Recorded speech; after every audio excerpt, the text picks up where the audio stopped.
One thing I notice about LA, people always wonder like, how did the stereotype come about? Like, oh, LA people are fake, LA people are phonies, they're flakes, yada yada yada. It makes sense to me now.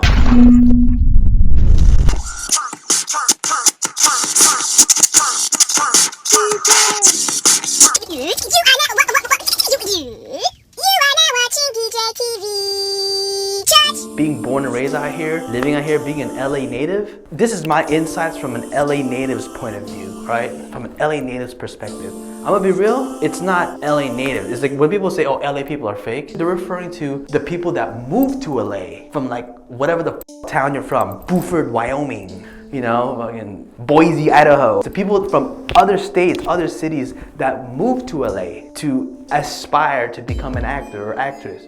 Those are the phonies. Those are the people that tend to be like fakes, flakes, like superficial, like not genuine, inauthentic. Like, I'm gonna be real. People that I went to high school with, people that I grew up with, hella real people, hella genuine. LA natives, people that grew up in LA, whether in the Valley, in the Metro LA, Culver City, Santa Monica, people who grew up in LA, were born and raised out here, yo, I'm still real with them. They're still my homies. They've all been genuine. They've all been real. They're the realest people. LA natives are the authentic ones. They're the real ones. It's the people that move here from other parts of the world, generally like aspiring actors, actresses, people who want to pursue the entertainment industry. They're the ones that give LA that rep. They're the ones that give LA that whole stereotype of being fake. And it's like, not that they choose to be. See, because initially when I first meet someone who just moved to LA from like the Midwest, that's a perfect example. I met this girl from Ohio. Like, when they initially come to LA, they're so real, hella genuine, right? I notice as months go by, as they start living and getting settled in LA,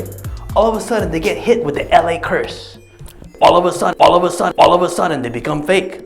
All of a sudden their whole mentality changes. Their values, their insights, everything that they ever believed in, everything that they grew up to, all of a sudden it changes. It's like their whole mentality changes, persona changes. It's like people that move to LA to become an actor or actress, all of a sudden become fake. If they stayed in their hometown, Buford, Wyoming, wherever the fuck they're from, they remain real, authentic, genuine people. Hella wholesome. I don't know what it is, but when they move to LA, they get hit with I call it the LA curse, and they become fake all of a sudden. Most people I meet in the business, 95% of the people that I meet on set are not from LA. Like, they're not born and raised out here. It's rare. People who I went to high school with, people who I know from like my childhood and stuff, they're out just working the regular jobs. A lot of them moved out of LA. They're sick of LA. And then the people that come into LA from other parts of the world, they're the ones that give LA that stereotype. They're the ones that exercise that stereotype. It's now slowly starting to make sense to me. The reason why LA people tend to flake is because most people take public transportation, and it's like, if you make plans with somebody, oh, a rush call comes in, or like a gig comes in. I have an important meeting. Like, then of course, time is money. They have to like, time management is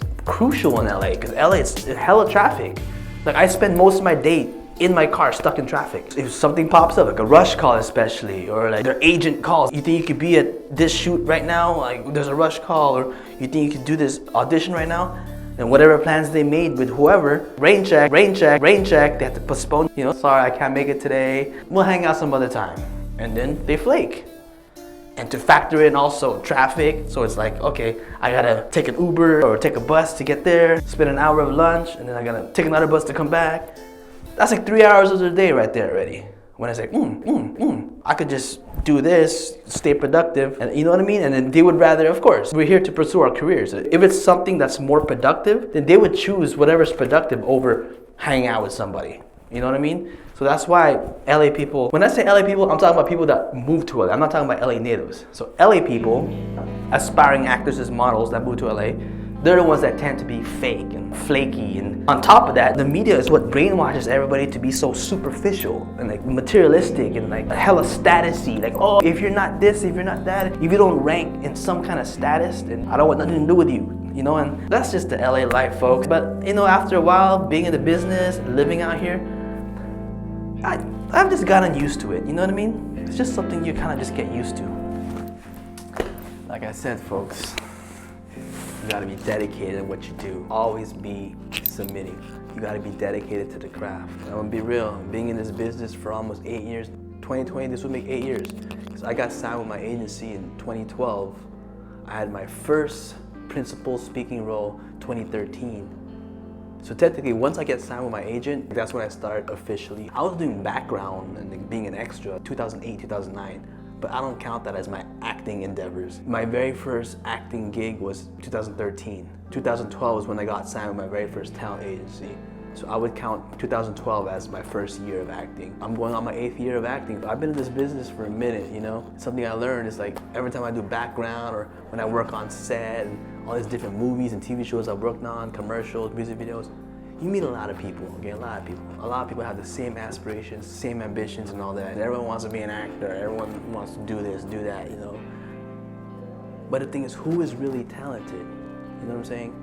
Like 95% of the business, they're just about the glamour and the fame. Like they're in the business for the wrong reasons. They just want that clout. They just want to be cool. They want to be famous. They want the glamour. They want the money. When it really comes down to it, the people who actually make it are the people who are passionate about it. Do it for the love. Do it for the heart. Entertainment should be something that you're passionate about. Don't ever join the business because, oh, look, that guy's getting laid. That guy's cool. Look at all the attention he's getting from all those people because he's an actor, you know? That's not the reasons why you get into business, folks. Do it for you. Do it for your soul. Do it for your heart. Do it for the love. Remember that, folks. Thank you guys for watching. Please like, please share, please subscribe. Make sure you hit that bell, turn the post notifications on. And I'm gonna see you on the next one. Peace. I should be like... We used to be so good together, like Bonnie and Clyde. Yeah, that kind of vibe, a love that couldn't last forever. Explosive, right?